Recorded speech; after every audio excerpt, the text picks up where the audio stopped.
is we're going to talk about leadership. It's one of my favorite topics. But I thought to start with my own personal journey and some of the things that I have learned over several decades in my career in leadership. As many of you know, I was actually born and raised in India. I spent the first 18 years of my life there.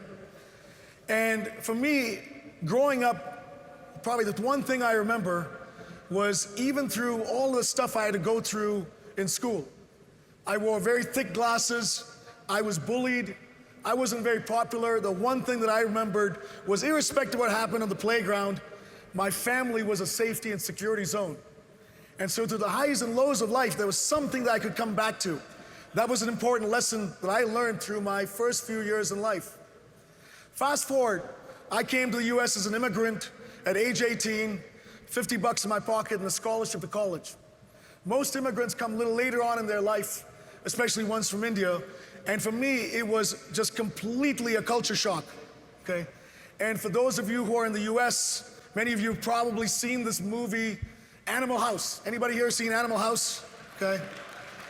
That was Dartmouth College. In fact, Animal House is about Dartmouth College.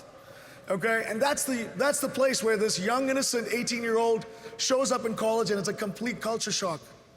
I was not exposed to any of the things that were American culture. I shared this in my first employee meeting 3.5 years ago, but many of you are new. I'll share it again. I remember in this sort of, strange holiday or custom called Halloween, which I'd never heard about in India.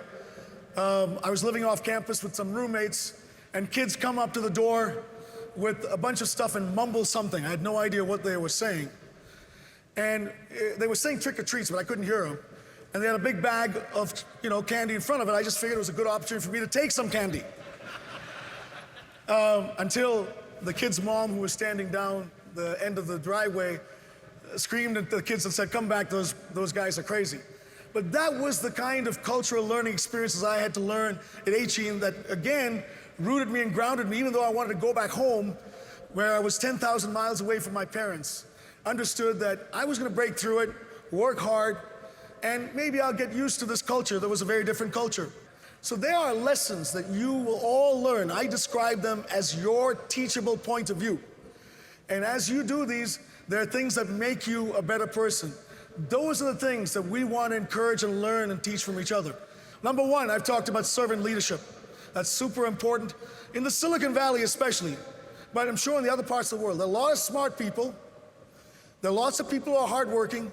Unfortunately, a lot of them are also jerks. But I can tell you, you can be smart, you can be hardworking, and you can actually be a nice guy too, and be successful. Number two, the key aspect to leaders is, do you have followers? Do you have people who are willing to follow you? And there, all people are equal, whether you're a manager or whether you're an individual contributor. In fact, I think one of the most important aspects of being a leader is being a teacher and going through this virtuous cycle of learning and teaching and learning and teaching. Every one of us can get better at communicating. And I talked about storytelling being super, super important. Whether it's on the big stage, some of you may have a stage where you're going to talk to thousands of people, but all of you will have an opportunity to talk to 10 people, perhaps in your room, in front of a customer. And in fact, the less time you have, the more you have to be prepared. I've shared this story with some of you before, I'll repeat it again. Abraham Lincoln was asked by a reporter, "How long do you take to prepare for a 5-minute speech?" And he said 5 days, and the reporter was puzzled. "How long do you take to get ready for a 15-minute speech?" And he said 3 days. And now the reporter was completely confused. "How long does it take for you to get ready for a 45-minute speech?" And Abraham Lincoln said, "I'm ready right now." The point is, the less you have to talk, the more you got to be prepared. Because every single second that I'm talking to you, I notice that some of you are getting back to your cell phone, your smartphone. So I've got just a few minutes here in front of you. I'm trying to make not just an impression, but an impact on your communication. This is something that I'm always looking to get better and better at. I often get people telling me, "Oh, I only got 5 minutes on the agenda." You know what? That 5 minutes can have a lot more impact than 45 minutes because people will remember. Now, number three, candid. People think, oh, if you're a servant leader, you're probably going to be a doormat. Quite the contrary.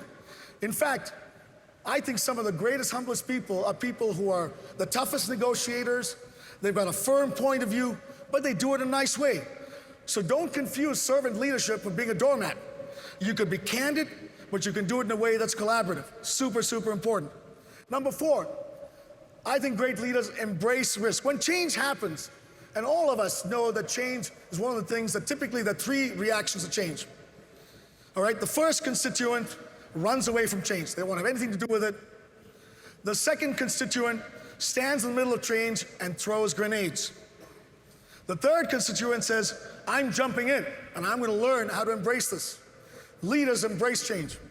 The Chinese word, okay, for crisis is 2 symbols. For those of you in China, you can tell me if I'm right or wrong. One symbol says disaster, and the other symbol says opportunity. When you go through a crisis, I would submit to you, pick the path that helps you get to the opportunity. Finally, great leaders obsess about successors. I often talk to people and say, listen, you've been with the company 2 or 3 years. Who's your successor? They say, I don't know. And I think it's the saddest tragedy if you're in charge of a group and you got to go outside your team, potentially for successors. There is no success without successors. And don't be threatened by people who are better than you. That's the type of culture we want to create. When I was at Harvard Business School, this was a piece of research that came about 20 years ago, and it's had a seminal impact on my life. Studies were done of companies that consistently showed shareholder value increases. And they looked to understand what was the reason those companies showed consistent shareholder value. And the obvious one was customer satisfaction. So high NPS scores, their reps serve their customers, got it, that makes sense. But when they dug deeper, they found that the true reason these companies were successful was engaged employees.